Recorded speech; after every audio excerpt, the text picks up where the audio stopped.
তো আজকের ভিডিওতে দেখাবো যে মিরর টেক এই অপশনটার কাজটা কি। এর আগে কিন্তু আমরা শুধু মিড টেকটা দেখেছি, হ্যাঁ। তো আজকে দেখবো যে মিরর টেক।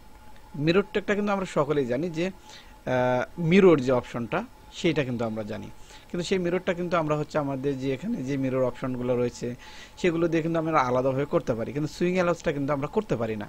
তো আপনারা চাইলে যে এখান থেকে যে অ্যাডভান্স অপশন থেকে কর্নার থেকে আসবেন, আশা করি যে মিড টেক অপশনটা নিয়ে আপনারা সুইং অ্যালাউন্সটা এটা কিন্তু আপনারা মিরর করতে পারবেন। তো কিভাবে মিরর করবেন, ধরুন এই যে এখানে একটা ক্লিক করলাম, এখানে একটা ক্লিক দেওয়ার পরে দেখেন এই লাইনটা কিন্তু আগের মতো আর নেই, এই লাইনটা কিন্তু একটু বাড়তি হয়ে গেছে, ঠিক আছে।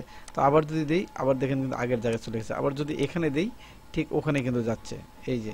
আবার যদি এখানে দিই, এটা কিন্তু এই যে উপরে উঠে গেল। উপরে ওঠার কারণটা হচ্ছে যখন আপনার এটা সুইং হয়ে যাবে, তখন সুইং হয়ে যাওয়ার পরে এই যে এখান থেকে ধরুন এক্সিয়াম আছে, এক্সিয়ামের নিচে যতটুকু অ্যালাউন্স রয়েছে সেই অ্যালাউন্সটা কিন্তু এখানে বেড়ে গেছে।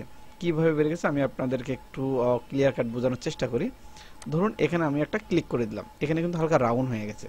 তো আমি যদি এখানে একটা লাইন টানি, এইভাবে এই একটা লাইন টান দিলাম, এইভাবে একটা কার্ভ নিলাম, এখান থেকে এই বরাবর একটা কার্ভ নিলাম, এই।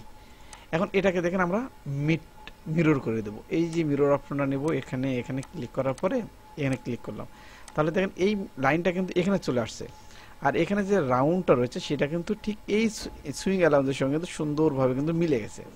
তো মূলত হচ্ছে এই মিরর টেকের কাজটা হচ্ছে এইটাই, যে যে কোনো সুইং অ্যালাউন্সে অপর পাশের সুইং অ্যালাউন্সের সঙ্গে সুন্দরভাবে মিলিয়ে দিবেন। তো ভিডিওটি কেমন লাগলো তা অবশ্যই জানাবেন, ছোট ছোট ভিডিও যাতে আপনাদের স্মরণ থাকে এই জন্য করতেছি। তো অবশ্যই পাশে থাকবেন, সাপোর্ট দিবেন, সাজু আল্লাহ ইউটিউব চ্যানেলের সঙ্গে থাকবেন। খোদা হাফেজ।